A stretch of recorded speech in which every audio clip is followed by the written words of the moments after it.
Welcome to Unapologetically Sensitive, a place to find connection and a sense of belonging, where you can learn, relate, laugh, and maybe even live a bolder, brighter life. I'm your host, Patricia Young. This is a weekly podcast where we talk about sensitivity and the richness that it adds, the strengths we have because of our sensitivity, and some of the challenges it poses as well. The information in this podcast is not a substitute for help from a licensed mental health professional. Hey there. To the creatives, healers, sensitives, and deep thinkers, welcome. I think you're really going to enjoy this episode. It's with Julie Quinn, who's a certified yoga teacher, aromatherapist, and herbalist. And in this episode, we talk about a bunch of things. What is Yin Yoga? Why does it work? What's the relationship between being in a chronic state of fight, flight, or freeze to having autoimmune disorders? How does trauma play into that? What is the vagus nerve? What is rest and digest? How do we get our body into the parasympathetic nervous system? We talk about the symptoms of if you're in fight, flight, or freeze for too long. What are some of the things that can happen to your body? And then Julie talks about working through having an autoimmune disease and how she healed that using food. She also provides a really great meditation. And if you stay and listen at the end, Julie has a special offer. She also makes organic essential oil products. During the episode, she tells you what they are. And at the end, there's a code you can use to get a discount. I'm also going to be releasing just the meditation that Julie did in the next episode. Because I'm not sure which episode this is going to be, just look either before or after this episode and it will just be the meditation. So if you love the meditation, you can access it without having to listen to the entire episode. Also, at the end of the episode, Julie is going to attend our May meetup, which will be online, and I'll tell you about that at the end. Let me tell you a little bit about Julie. Julie Quinn is a certified yoga teacher, aromatherapist, and herbalist. She discovered yoga in 1999, and she explored different styles, such as Bikram, Hatha, Anusara, Acro, Ashtanga, and Vinyasa, completing over 7 unique teacher trainings, including a 200-hour certification. Currently, she teaches yoga in San Diego, and her approach is to encourage others to find their connection, aligning students with asana, pranayama, meditation, insights, aromatherapy, and energy work. As the owner of Quintessential's organic essential oil products, Julie started to create her own products once she understood the need for chemical-free and essential oil-rich ingredients in the things we use every day. If you're enjoying the podcast, please continue to share it. It's growing amazingly. If you haven't written a review for the podcast, it really helps people find the podcast. And I've gotten some amazing reviews from listeners, so I really appreciate it. And now, on to the show. Hey, Julie, welcome. Hi, Patricia. Thank you so much. I'm really excited about our conversation today. Me too. I've been thinking about this moment for a few days, for a few weeks, actually. We've had this planned, and I'm really excited to share what I know with your guests. Yeah. So let's start out with what is Yin Yoga? Well, Yin Yoga is a different kind of yoga practice than most anything else. It's comprised of long held deep stretches, and it's designed to get us deeper into our connective tissues. So the fascia, not necessarily ligaments. We don't want to really stretch a ligament too much, but we're looking at all the other tissues of the body. They say that it takes about 30 seconds to stretch a muscle. And in Yin Yoga, we're holding a stretch for anywhere from 3 all the way up to about 8 to 10 minutes. So you can imagine how much deeper you go. And as you know, they say that our issues oftentimes reside in our tissues. So with Yin Yoga, we're not just targeting the physical body necessarily, but we're going deeper into anything we may have been holding on to emotionally in the cells of the body. So that's my understanding of Yin Yoga, and I've been teaching it for, now it's been 10 years. So it's pretty interesting and fascinating. And I just want, for people that aren't familiar with Yin Yoga, I think people think sometimes of yoga as being very strenuous. I often refer to yin yoga as nap yoga because affectionately. I do too. I do too. Yoga nap time. Because when I'm done with yin yoga, it feels like I've had a massage, that my body is so relaxed from that slowing down. So for people that don't know, can you talk about what the poses look like? Because my guess is if you're not familiar, you're thinking, oh my gosh, you're holding a really tense pose for 10 minutes and I don't have the strength to do that. Right. Okay. So that brings up a few things I want to really address for your listeners, just to kind of differentiate the difference between a deep yin yoga practice and a restorative yoga practice. So first, restorative yoga is the yoga nap time with all the props and the support so that our muscles don't have to work at all. And we're not really getting a stretch in our restorative practice necessarily. We're just relaxing our body and working into a deep relaxation in order to heal. And with yin yoga, we are working and we are getting into these stretches, but we are trying to work on breath and relaxation while we're in the stretch. And we can use support and props. In my classes, I often do, just like I mentioned, the ligaments. We don't want to overstretch a ligament because they don't typically go back. So I'll use blankets and blocks and bolsters and straps and any kind of prop that can help us to get into relaxation while we're holding a stretch. And what the stretches look like are very similar to some of the yoga stretches you do sitting. And we just call them different names in yin yoga in order to get us out of the mindset and the habits and the patterns that we may have in a traditional yoga practice, in a Hatha yoga or Vinyasa yoga practice. So, for instance, in Janu Shirshasana, which is a traditional way of describing what we're doing in half butterfly, where you have one leg stretched out on the diagonal and you have your other foot coming into that inner thigh of the outstretched leg. And then we're rounding our spine and we're folding over that outstretched leg. And at that point, I offer, if you want to have a block underneath your head, or if you want to have something underneath your arms so that you can kind of slump over in a way. It's very different than a traditional yoga practice where you're trying to keep your spine lengthened and you're more alignment based. In yin yoga, we're looking for sensation. And so as you lengthen up initially and you rotate your torso over the outstretched leg, you're working on that alignment and then you're softening. You're softening over that outstretched leg. And then you're breathing really deep and your teacher is reminding you of that breath. And that's when we hold for probably about 5 minutes in a half butterfly. And then what's another good one? Another good one is dragonfly, where you have both legs stretched out as wide as you can get them. We are working in yin yoga. So you want to get into the stretch. You want to feel it and know that you're in it. And then you relax and wait. And usually your body's ready to go a little deeper after a couple minutes and you readjust and then you wait and breathe and relax. And then eventually, when we finally come out of the stretch, we have to move almost like we're 100 years old because you hold that stretch for so long that you're really moving energy throughout the meridian lines of the body, which they work on in acupuncture, Chinese medicine. And the fascia that I mentioned, which is like the connective tissue, it's almost like this web that moves throughout our entire body. Every cell, every muscle is connected through that fascia. So after a long held stretch and after you've worked into the fascia, you definitely feel it. So as you mentioned, feeling as if you had a full body massage, it's very accurate, Patricia. That is like basically, I know what we're doing. We're moving breath into all those tissues and all those parts of the body that haven't really gotten movement for a while.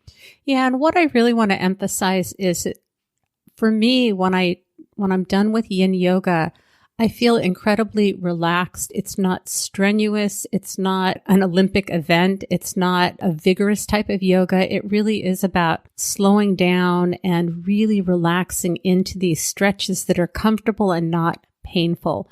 So and my guess is that for people that value a lot of activity, that it may look like nothing's going on when you're doing yin yoga, but I'd love for you to talk about why does yin work, and especially for the highly sensitive person, why is it helpful for our parasympathetic nervous system and what does it do to the vagus nerve, which is exactly what we need as highly sensitive people to get that sense of really calm and rest and restoration. Yes, that's a great point to bring up is the vagus nerve. Vagus, I guess, means wandering. And so you can imagine this nerve is starting from the brain stem, originating in the medulla, and it moves down through your throat, your trachea. It moves all the way down through the esophagus, past your heart and lungs, down through your digestive system, all the way down to the diaphragm. And this nerve is responsible for taking in sensation and sending messages to the brain for safety and relaxation. And we need that. We desperately need that because most of us, without even realizing it, are operating in fight or flight mode, in the sympathetic. And we want to get into the parasympathetic nervous system response. We want to be in rest and digest mode as much as we can, especially if we're a highly sensitive person, especially if we've had a traumatic experience, if we have PTSD, if we've been through trauma. This is one of the best ways that we can work on healing ourselves and healing our nervous system. And I talk about this a lot in my classes because from the outside perspective, and sometimes even your inner perspective, you think, what are we doing? We are holding this posture for 5 minutes and it doesn't feel like we're doing much. In some ways, that's kind of the point. And in another way, it's like there's so much going on. We're not just holding a stretch and relaxing. We are working and collaborating between our breath, our body, our nervous system, our mind. It's all working together in order to create that healing experience for us. So hopefully that explains a little bit more to your audience about what's really going on in a yin class. And also just one more point to make here is that oftentimes people will say like no pain, no gain. From a yin yoga perspective, it's no pain, no pain. So we are not trying to hurt ourselves or not trying to find a pain point in the body, but we are working. We are trying to find sensation. And sometimes that can be really uncomfortable. And sometimes when you're really going into a deep relaxation or a meditation, can be a little bit scary for some people. And some people may not feel as comfortable with the idea of going inward and tuning into themselves, but it's such a great practice. And the more that we show up and the more that we do it, it becomes more comfortable. Just like anything else, when you're transforming and you're growing, there's change, and it's not always easy and it's not always comfortable, but that's where the good stuff is. Absolutely. And I'll be honest that there are times when my mind is busy during yoga and I've just learned to not fight it. That while I want to be able to go and relax, sometimes I just allow myself to do my best thinking while I'm relaxing. And that's the best that I can do. And maybe at some point I will not have such a busy mind, but better to go and have my body show up and my brain is going to do it at once. And I think that sometimes people don't want to do yoga because they feel like they have to clear their mind. And my thought is we do what we're able to do. And if that means showing up and thinking and having a busy mind, the body's going to get some benefit, and we still slow down as much as we can. It's not about doing it perfectly or not doing it at all. Oh, I 100% agree. I mean, every day that we show up for yoga is a completely different experience from the last time and the time before that and the time before that. But yoga is a cumulative practice. So we can't really pressure ourselves to always have that experience of being able to clear the mind, or sometimes as yogis, we call it dropping in, where you get to that sense of relaxation and you know you're in it, or you get into the zone, so to speak. It's not always going to happen every time. Everything is shifting and changing. And yoga is the restraint of the fluctuation of the mind. So in the Yoga Sutras of Patanjali, one of the first sutras is Yogas Chitta Vritti Nirodhana. And the Chitta Vrittis are the mental chatter. And notice that that sutra says yoga is the practice of the restraint of the fluctuations of the mind stuff. So it doesn't say that our mind isn't going to wander. It doesn't say that we won't have mental chatter. It says that we're practicing that restraint. And so sometimes when we practice, it goes really well. And sometimes when we practice, it doesn't work very well at all. And that's okay. That's the yoga. Right. It can be noticing that there's lots of chatter. Oh, yeah. But it's kind of nice because at least you have this other part of you, of your consciousness that's noticing. And I think when we notice something, that's when we're able to shift it and change it. We can shine a little light on the dark parts, and that's how we grow. Right.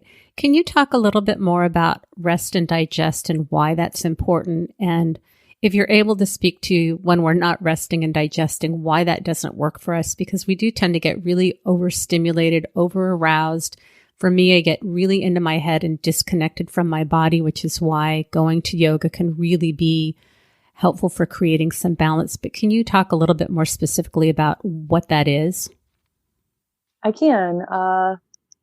So the parasympathetic nervous system response is the rest and digest mode. And the opposite of that, sympathetic nervous system, is fight or flight. And freeze is now, they're saying it's not just fight or flight, but it's also freeze, which is like when your body's in high alert, when your nervous system is in high alert. And as a society, we're very overstimulated, as you mentioned, with phones and all sorts of distractions all around us all the time. And we operate from that fight or flight or freeze mode very often. And so when we're in that mode, it's almost like our body thinks that a tiger is chasing us. And that's why we have that mechanism. It's important if you're out in the wild or you're foraging, or when we used to be nomadic, that if a tiger was chasing us, we would need all of the adrenaline to give us that boost of energy to be able to run as fast as we could for our survival. Now we're operating from that place, that fight or flight or freeze mode all the time. It's not because a tiger is chasing us. It's just really not good for our nervous system. And it puts us into a heart racing, breathing too fast kind of state. And then the body doesn't even see digestion as a priority. So we need to go into slow, deep breathing and start to regulate. And then the heart rate starts to lower. And all of those stress hormones and chemicals that, like cortisol, for instance, and adrenaline, and all of that can start to calm down. And we can start to retrain ourselves to only be in fight or flight when you need to fight or fly. So that way we're not using all of those stress chemicals frequently. We're not using them all the time. We're just saving them for when we really need it. And then our body goes back to its optimal, thriving function. So it's digesting our food and it's taking in our surroundings, and the nervous system doesn't need to be on high alert, and we get to be in a more harmonious state. So it's not just for our physical body that I've mentioned, but also for our mind. And if your mind is racing because you're breathing too fast and your heart's beating too fast, then everything in life is just a little more stressful than it needs to be. And we're not optimal and we're not thriving. So we need to practice the rest and digest mode and be in that parasympathetic nervous system so that we can move through life without so much stress. And when we're moving through life without so much stress, we're also able to connect to our higher mind, to divine mind, and to be able to let new inspiration and information flow in and be assimilated by our thinking mind. And that's really one of the main goals of yoga in and of itself. It's not just a practice to show up for your physical body, which I know a lot of people do because it does make us more strong and more flexible and more relaxed in a way, but it's also just really good for our mind, for clearing our mind and for helping with everyday activities and managing stress. Absolutely. Can you talk a little bit about what some of the consequences are if somebody's in the fight or flight? I also heard that now there's a new term that they're using, which is fawn, which I don't know a lot about, but I've heard that that can look like people pleasing. I don't want to get into it. I just want to mention that. But if somebody's constantly in the fight, flight, or freeze, What are some of the physical problems that can arise when our adrenaline is always pumping and we've got high levels of cortisol? Okay, this is a great question. And I think one of the number one things is that we'll be carrying extra weight and we're not digesting our food. And what can happen is a lot of digestive issues can stream from that. And it's not just going to happen because one day you're stressed, but this is what's going on when you've been stressed repeatedly and operating from that mode for so long that it's sort of your norm, and maybe you don't even realize it. And you kind of look down and maybe you're carrying some extra weight around the belly, especially with the cortisol. And eventually what can happen is more extreme digestive issues. And those digestive issues can then lead to autoimmune issues.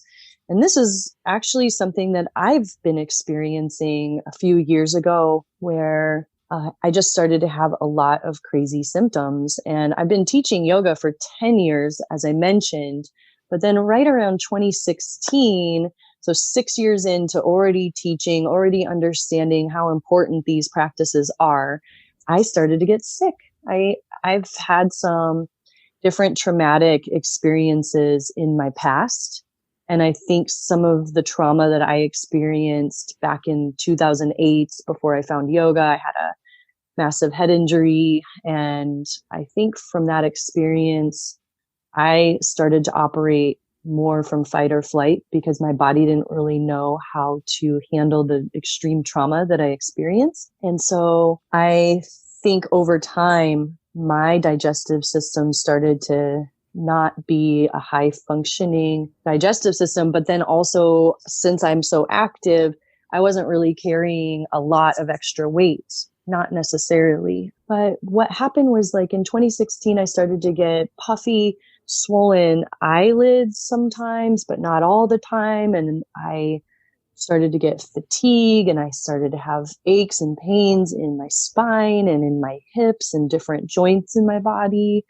And I was experiencing some scary stuff. And I was like, what is going on? And I guess what happened is I developed some allergies. But I was going to the doctor, getting blood work, and then they're telling me that I have an autoimmune condition, but we don't know which one it is. So then that's pretty scary. But I think what was going on is I was operating in fight or flight mode for too long and not doing enough rest and digest, and then constantly exercising and getting my heart rate up and teaching Vinyasa and practicing like pretty advanced Vinyasa yoga. And I don't think that that's bad for you at all. But I think what I really needed at the time was Yin Yoga and restorative yoga and meditation, just on a daily or multiple times a day basis. So to answer your question, if we're in fight or flight mode often, we're probably going to notice some health issues in the long run, autoimmune and digestive issues primarily, but anything really. Can that also be things like adrenal fatigue, problems with your thyroid, just having overall fatigue in general? Yes. And the thyroid stuff could be very, like, it's kind of autoimmune is sort of a blanket statement for whenever your body sort of starts to feel like it's going into attack mode and it's not working optimally, I guess. So maybe the nervous system being on high alert for that long is the theory, is just like that your body starts, your thyroid can have issues and your adrenals can become taxed. And then if it goes on for long enough, that could turn out to be an autoimmune condition. Right. And then also with the gut-brain connection that we are learning now, that what goes on in our gut also affects our brain, and that serotonin is made in the gut, not in the brain. So if you're struggling with mood disorders, anxiety disorders, it often has to do with the health of your gut. I'm not going to get into a debate about whether people should be on medication or not be on medication, but my philosophy is really very holistic, and I've seen health conditions reversed by changing diet and lifestyle very effectively, and not all Western physicians know this, and so they're going to have you get your thyroid removed or use medication. And I'm offering that there are other alternatives that can be used independently or in conjunction with traditional treatment. What are your thoughts about that? Oh, I 100% agree with you. And I think that, yes, some people have to have the meds and they really need the meds. And the doctors, I don't think, are trying to, like, I just think that doctors go through a training for 4 years and they learn how to prescribe meds and they learn how to diagnose a disease and then treat the disease. And I was even offered meds for MS. And they wanted to just like give me a steroid to calm down what was going on in my outer symptoms, like the puffy swollen eyelids and stuff. They wanted me to take some drugs for lupus to see if that would help me. And as much as I was struggling and as hard as it was and as stressful as it was, I didn't take the drugs. I just decided to go the long way. And I'm really glad that I did this. But what I decided to do for myself was a strict elimination diet. And it's very strict. It's like most people will do this for about 8 weeks and you cut out dairy, nuts, seeds, beans, legumes, gluten. You cut out all the grains. And I did this and I cut out all grains except for brown rice for 4 months. And I discovered that I was allergic to a lot of things. And my body, maybe it's not always going to be allergic to all of these things, but I think that some of the stuff was really attacking me. And now that I know what I know, I just avoid certain foods. So once you do the elimination diet for 8 weeks, they say you can start to add things back. It's a very challenging thing to do because you probably are going to feel pretty deprived by cutting all that stuff out. And I created a pretty good system and I was able to do it and not really feel too deprived. I think it's also a mindset. It was like holidays and everyone's eating and drinking and being merry. And I was like not indulging in anything. I cut out alcohol for a year. And that's when I started to actually get sick and go, well, what is making me sick? Why am I having these reactions? And if I'm not inflaming myself with alcohol, what is inflaming me? And then I went to Bastyr, which is a holistic naturopathic school here. And then they have doctors and they have students and they'll help you through.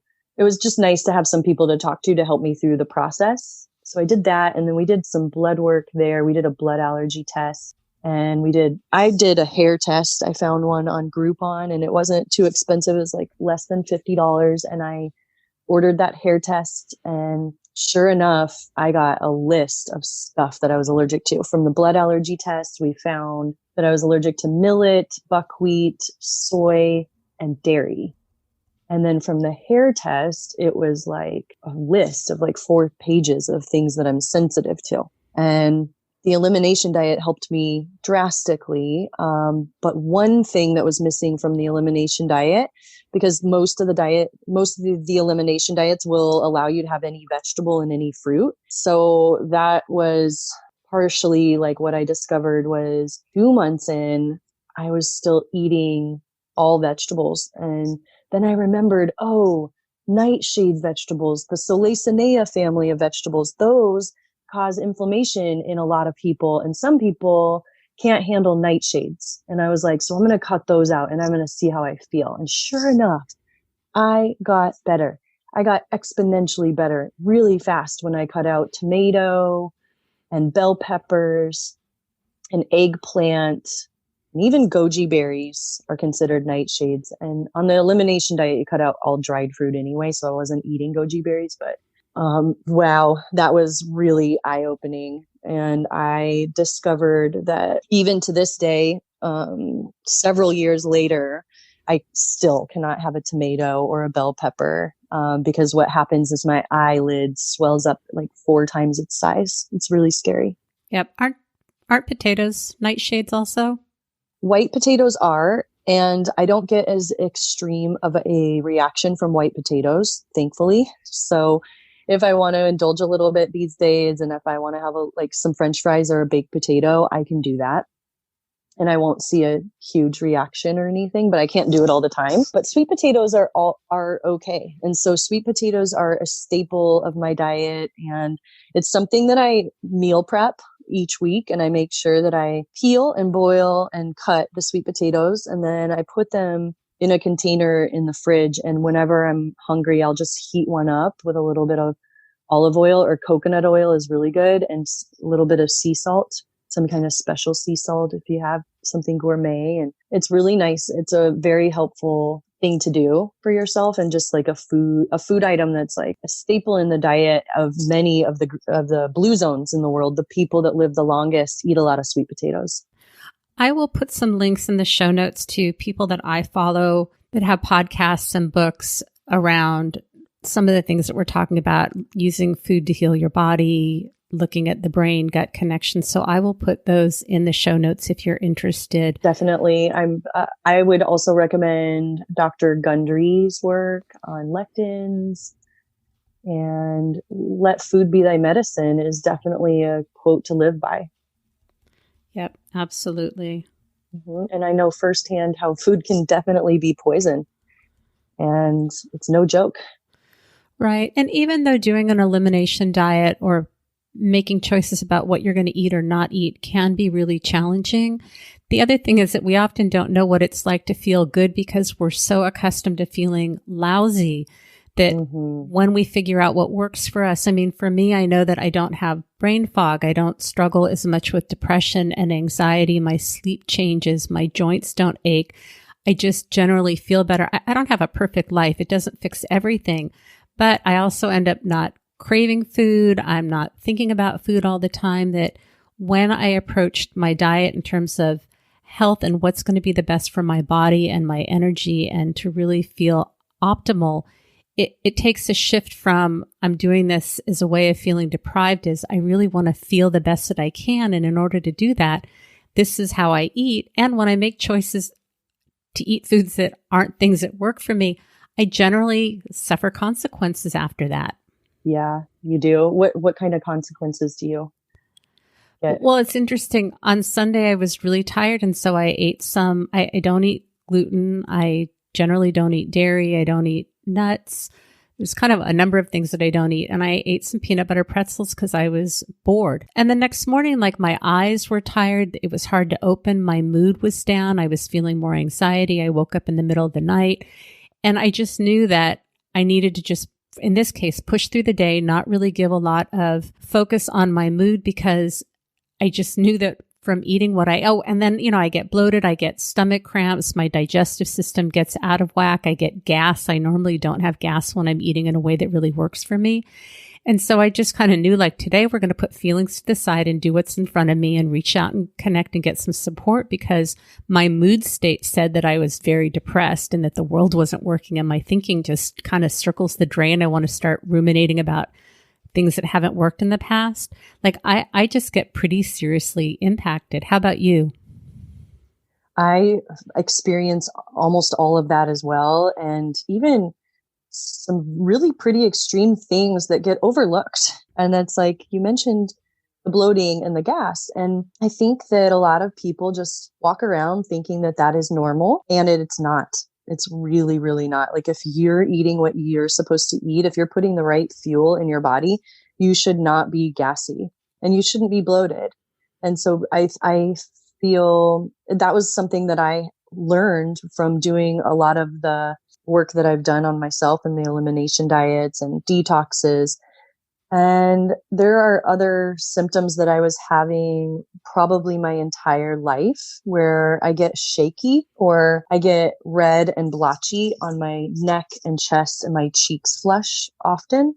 And those were signs from my body that something was off. And I thought about it for my whole life. Like, why does this happen to me? I'm a very fair-skinned redhead. And so I think a lot of people and doctors and everyone that I talked to about it throughout my entire life just thought, this is just because you're sensitive. This is just part of, like, being a redhead, I think. And then I realized that didn't start happening to me. The red blotchy stuff didn't start happening to me until I was 10 years old.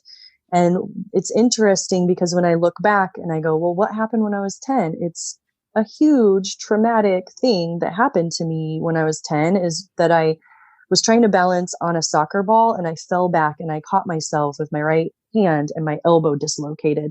And it was a really bad thing. And I was in the hospital for 3 days and I woke up in the middle of the surgery, which is a whole nother thing about redheads that they just didn't know back in the 80s that redheads require more anesthesia. And so that's a fun fact for redheads. And it also takes much, much longer for us to numb when we're getting a local anesthesia. So, and sometimes we require more. So I woke up in the middle of that surgery, which was also traumatic. And so from that moment on, I got red and blotchy every day, probably. And I still get it from time to time. And it's just like a trigger stress response and an imbalance, most likely in my nervous system. And food tends to be a trigger. So I would get when I was just eating like your typical American diet, and I'm a very healthy person. I was a vegan for 10 years in my 20s. So from 20 to 30. And then when I moved out to California, it's kind of backwards, but when I left Nebraska and Chicago, that's when I stopped being a vegan and I started eating meat when I moved to California, which you would think opposite, but that's how I did it. And I've done a million cleanses and I've always been interested in food and herbs and all of the things that can help to heal you because I've always had this issue. So I will never forget like the last time before I knew everything about my diet and needing to change stuff. I remember I was eating an everything bagel with cream cheese, a tomato, salmon, and capers. And I mean, that's not too terrible. I would think that's pretty healthy. It's like not that bad. And I ate it and I got heart palpitations. I got red and blotchy. I was at the ocean with one of my best friends from 7th grade on, my friend Liz. And I was like, gosh, I just don't want to have to feel like this anymore. I don't know why I feel like this. And then we got the hair allergy test results. And I was basically allergic to all the seeds on the bagel itself, the cream cheese on the bagel and the tomato. So no wonder I felt like that. Right. I want to just talk about some of the things that people may be experiencing in addition if they're having sensitivities to food. But then I want to move back over to the Yin Yoga because that's really what I wanted to talk about. So it's easy to go down these little rabbit holes. It's not a bad thing. I'm just naming it. So some of the things, and if you have things to add to this, can be indicative that we've got stuff in our body that doesn't work. If you have bad breath, if you're shaky, if you've got acne, psoriasis, those little bumps that you get on the back of your arms, body odor, cracks around your lips, sores around your mouth, feeling tired, groggy, irritable, having memory issues, having problems with word finding. Those are all can be indications that you're eating things that are impacting your ability to function well, aches and pains. Yeah. Anything else you can think of to add to that? I think it also just the emotional moods. Yeah. A lot of it, if you're in a funk, it might be because of what you're ingesting. Oh yeah. There are times when I feel like I can see my thinking. It just gets really out of whack. I was going to use the word crazy and I thought, I don't want to use that because I don't want to stigmatize mental health. But there are times when I can tell that my thinking is just not rational. And I just want to grab onto things that I know don't work. And it's almost like circling the drain. And I know that this is not how I generally approach the world. And it feels like I'm just really out of balance. And like I've got these glasses on and the world just does not look really like a great place to be. Mm-hmm. Yep. Yeah. Yeah. So let's shift back to talking about Yin Yoga. It's interesting. When I'm in your class, you say things that I'm just fascinated by. And like, I want you to share those things, but I can't think of how to ask you so that you can share them so that people really get the experience because it's so powerful, the experience of being in your classes. Oh, thank you. I don't really always have something prepared or a message or a theme. I know a lot of yoga teachers do that. And these days I just trust. I show up and I get grounded and the words seem to just flow. from spirit, and I can feel the people in the room. And sometimes I don't really know this and I don't really have confirmation of it, but sometimes I feel like I can be in someone else's mind and I can like almost like feel people's thoughts, and I can speak to that almost like we're going soul to soul in the room. And I can, like, the words that flow from me are to try and help people to get out of their heads and into the moment. And yeah, I think it's always really magical. Whatever happens in there, it's just like you can't plan for that. And I think higher mind, divine mind gets to come through in a huge way. And one thing that I often say is when we are connected, that is when we are the most powerful. And so I think that our yin yoga practice not only gives us all these benefits that we've talked about today with our nervous system and our bodies and the collaboration that's taking place, but it's also getting us to quiet down and sit and be still. And that's when we can get more connected to ourselves, to our source, to divine, to light, to God, whatever you like to call it, whatever you refer to it as. That's the connection that I'm looking for. Mm-hmm. Would you be open to doing a little bit of what you do in the opening part of your classes for the listeners right now? Oh, sure. Like a guided meditation? Yeah. Sure. I would love to do that. Do you want to do it now? It'll probably take maybe 5 to 10 minutes. Yeah, that would be great. So if you're driving right now, don't close your eyes. Please be safe. And what we'll do is, well, I'll talk about that at the end, but if you're in a place where you can get quiet, if you're driving and you just kind of want to relax into it, but please be safe. Yes. If you're driving, keep your eyes open and don't do everything that I say. But if you're a listener at home and you have a good 5 to 10 minutes right now, get comfortable and maybe even take a pillow or prop up your knees with a pillow underneath your knees. Lie back and relax, and you can prop yourself up in any way that you like if you have any props. And if you're cold, cover up with a nice blanket and just settle in. And I will guide us all together. Let's take a deep cleansing breath in, hold it in at the top, and open mouth, sigh it out, let it out. Now let's do that again. Inhale, fill up all the way and hold. Open mouth, release. Let it all out, empty out completely. And do that one more time for yourself. Inhale, fill up your lungs, your heart, your chest. And open mouth, exhale.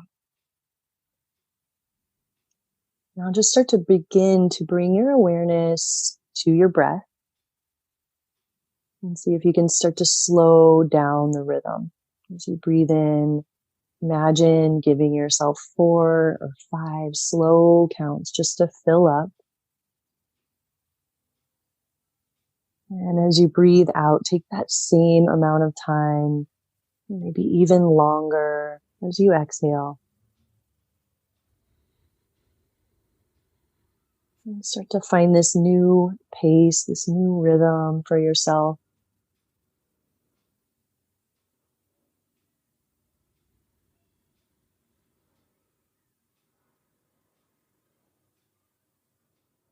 Start to find those little spaces in between your inhales and your exhales.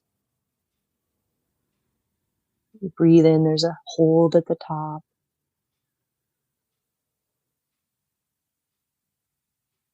And as you breathe out, there's empty space at the bottom.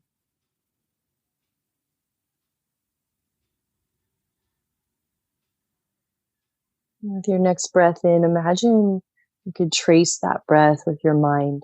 See it rise up your spine, all the way to the crown of your head and beyond. You start to imagine that you're making connection to your higher self. You could see a golden light above the crown of your head.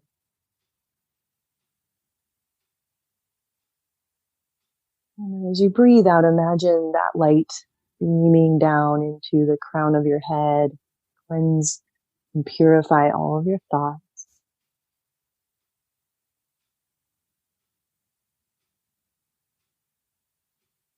And soften your forehead, that space right between your eyebrows.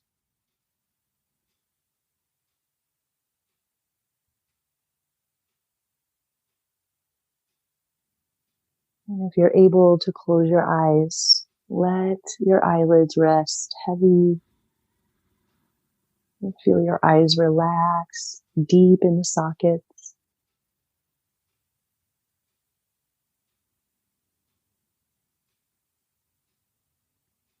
Imagine that golden light flowing into your mind and flooding your thoughts with new inspiration.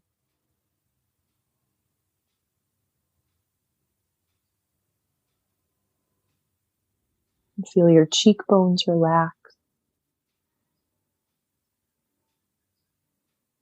Unhinge your jaw.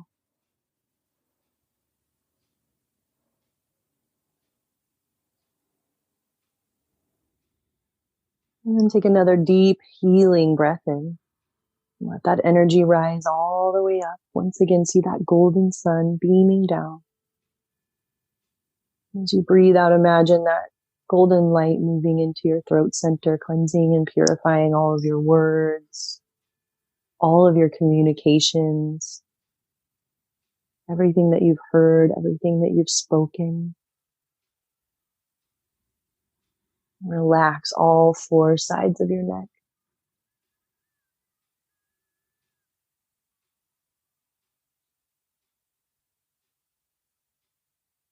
Focus on a few more slow, deep, steady breaths here. So let your shoulders soften down. Feel your arms resting, heavy.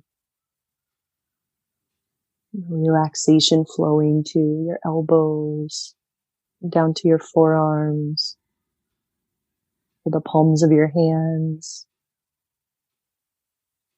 to each and every fingertip.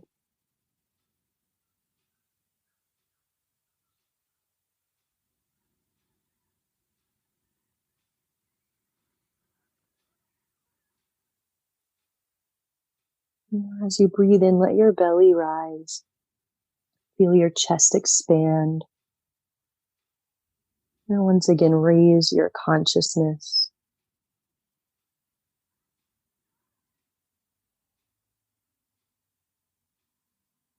And imagine that golden light beaming down into your heart center now.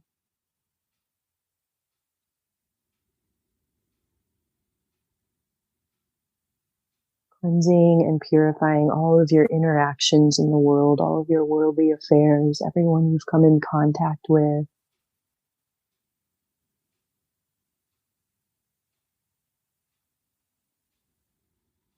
And feel the relaxation moving throughout your lungs, and your rib cage,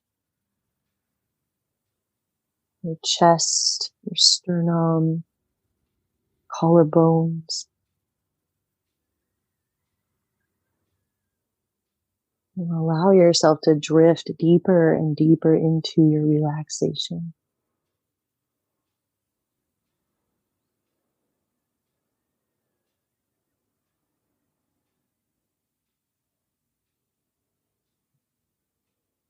And take another deep breath in. Imagine you're breathing with your entire body.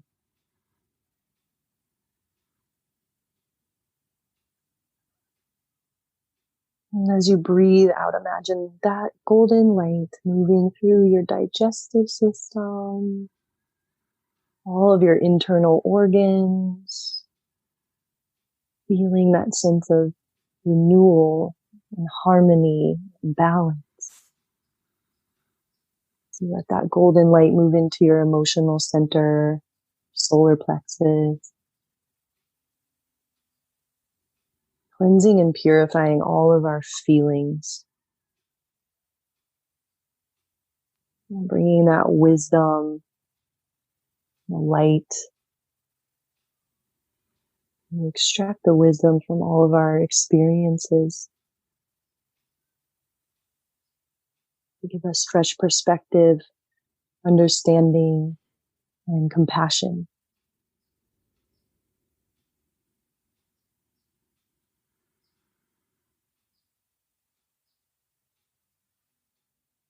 And now allow that relaxation to travel around your hips, your thighs, your glutes, all the way down your legs, your knees, calves, ankles, and the soles of your feet, to each and every toe. Total body relaxation.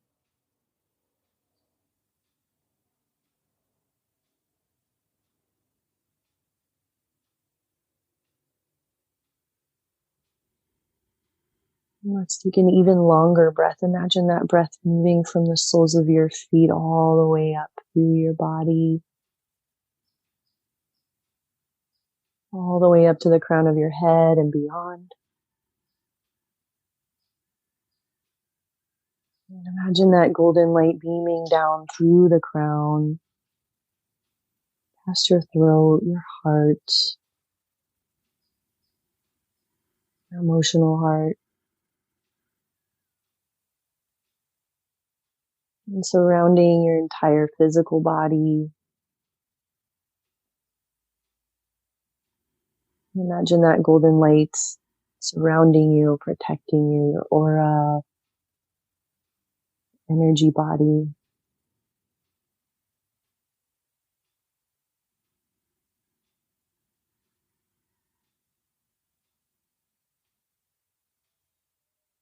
Maintaining this feeling of peace, balance, and harmony for yourself. Maybe in your mind's eye, just sending that same vibration, that same healing, that same peace that you're feeling out into the world. Maybe sending it to a loved one, a pet, someone who needs it. And if you're at home, you can stay and relax and breathe as long as you like now. And if you need to reawaken at this point, just start to invite some gentle movements back in your fingers, your toes, coming back to your conscious awareness, and keeping that sense of connection with you. You start to find a deep stretch.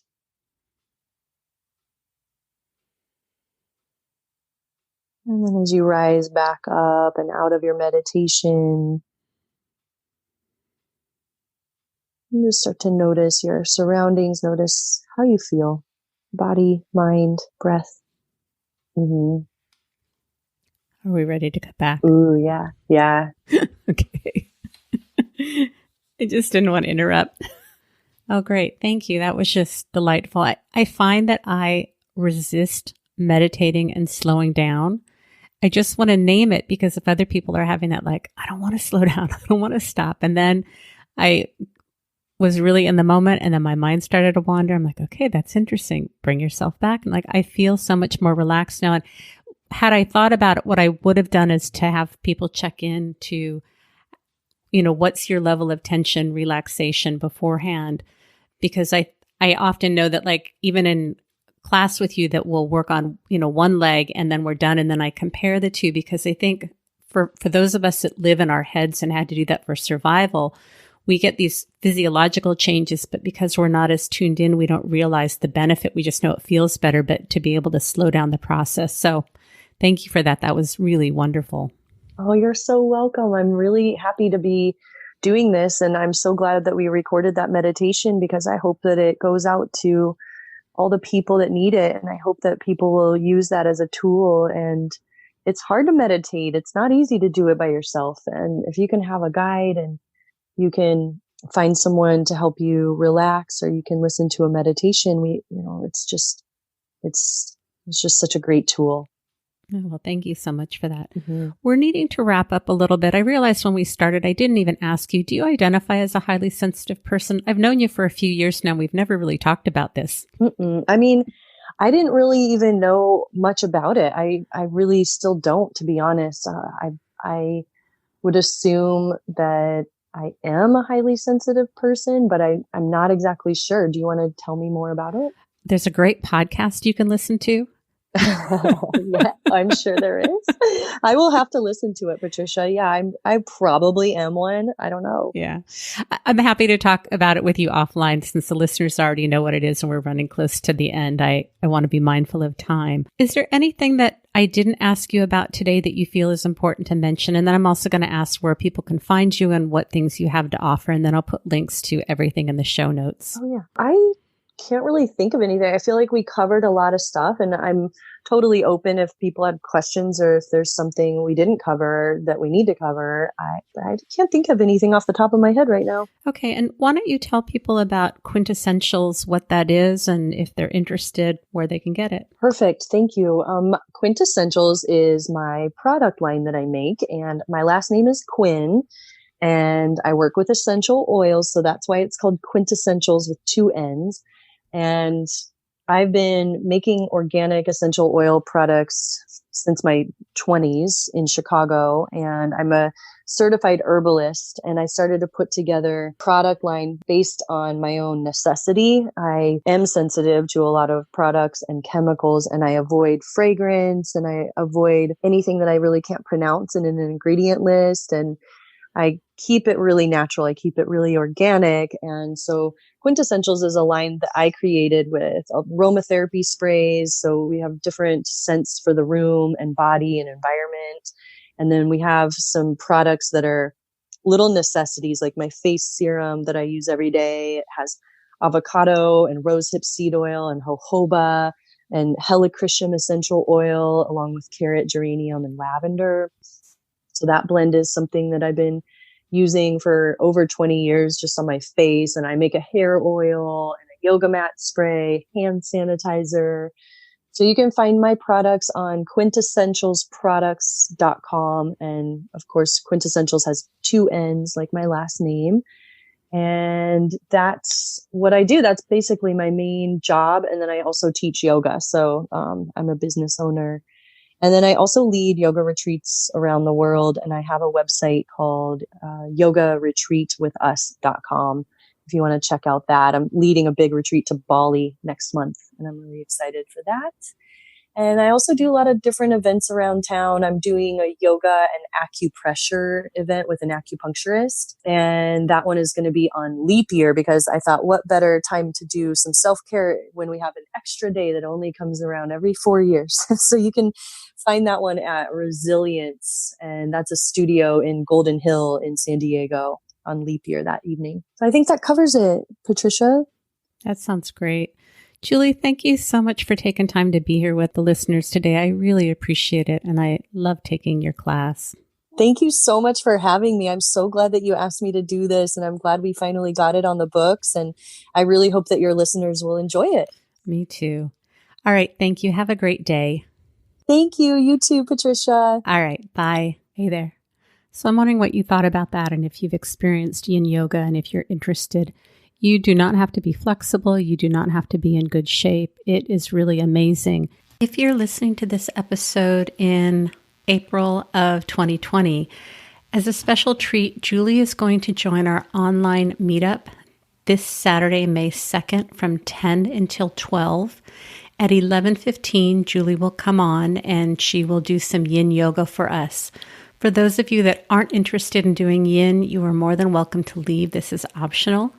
So if you want to join us, you want to be wearing comfortable clothes. If you have a yoga mat, some blankets or pillows for props, Julie will do a meditation for us and a few yin yoga poses. There's a link in the show notes at unapologeticallysensitive.com where you can RSVP for the meetup and get the online link. It's called HSP Group and Yin Yoga. And this is Pacific Daylight Time, but it's open to any of the listeners who would like to join us. Also, Julie has offered to give any of the listeners a 15% discount if you go to her website and you want to get some of her products, which are amazing. So she's offering a 15% discount. You'll just need to use the code HSP. This is an affiliate link, and so I will get some portion of whatever proceeds if people choose to purchase them. Right now, we're in the midst of COVID, and I'm talking with a lot of HSPs all over the world, and some of the things that people are experiencing are a sense of lethargy, boredom. Some people are getting extra busy. We've got irritability. People are having a lot more judgment, self-criticism, impatience, feeling like we should be over this by now. We should be back to our routine. People are having challenges in relationships. Just relationships are more tense because we're living in close quarters. If you're a parent who's dealing with small children or just kids or teens and their schoolwork, we are all being impacted right now by COVID-19 if you're listening to this in present time. If you're listening to this in the future, hopefully this is a thing in the past and nobody remembers it anymore. I don't know if that's a respectful thing to say. I am working with people. I am offering some reduced fee slots right now. You can get the information at unapologeticallysensitive.com. I really want to be of service. I feel like I've been talking to all kinds of HSPs, and as I'm going through my own process week by week, what is coming up for people is changing. The online HSP courses, I'm going to try and launch them the week of April, I think it's the 27th. If you're interested, we talk about boundaries, perfectionism, self-care, mindfulness, self-compassion, all kinds of great things. There are some episodes that I've done with people that have taken the course. If you go to my website and go to the HSP page, there are little 1-minute clips of people talking about the course. There's some video recordings. There are some podcast episodes. I'm open to talking to you about price and payment plans. I'd really like to make this accessible to everybody. And as we're going through COVID, we will weave that into the online HSP course. I think it's really important to talk about what's going on for people, and it still fits in with all of the topics. So if you're interested in that, please feel free to check that out. I think that's all I have. I hope all of you are doing well and managing this time of COVID right now has emotional ups and downs. We have fear. We have all kinds of things that are going on for us. And there's some beautiful connection and ways that people are showing up more authentically than I've ever seen before. And I'm just amazed with the creativity and the positive things that are going on, as well as some of the things that are not so great. We will get through this. It's not going to last forever. I really would like to be a support to all of you. Remember, sensitivity is nothing to apologize for. It's our superpower. Have a blessed day.